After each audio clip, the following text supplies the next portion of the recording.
The Bear and the Fox by Ciprian Marius Bujor. Inspired by the story of Ion Creanga. A hungry fox was roaming around, looking for some food to be found. She saw a cart full of fish, and thought, what a tasty dish. She ran ahead of the peasant man, and laid on the road with a clever plan. She pretended to be dead as a stone, hoping he would take her to his home. The peasant saw the fox and smiled. He thought he was lucky and beguiled.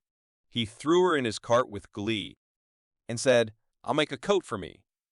But the fox was not so dumb. She knew how to get some. She tossed the fish out of the cart, and ran away with a happy heart. She took the fish to her cave, and ate them all, feeling brave. She did not care about the man. She only cared about her plan.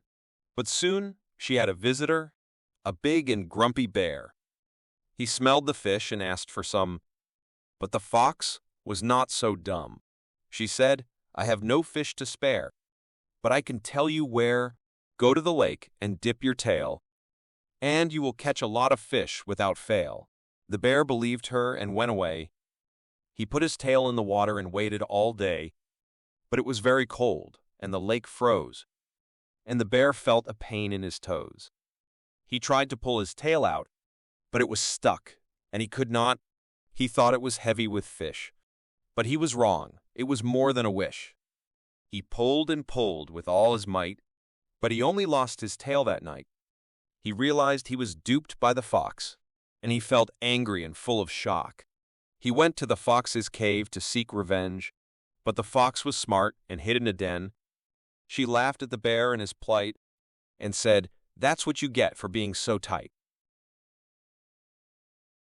But don't be sad, the bear and the fox made peace eventually. The bear was left with a small tail since then, and now he is happy with it anyway. But we should be left with a moral of this story, isn't it? So, here we go. We should never forget that being greedy is never an option, and that we should not trust someone just because it tells us what we want to hear.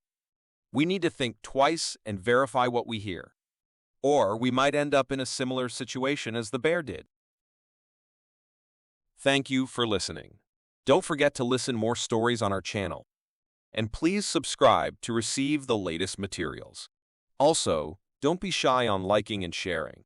You can also check my website to follow my author's work at www.ciprianbujor.com.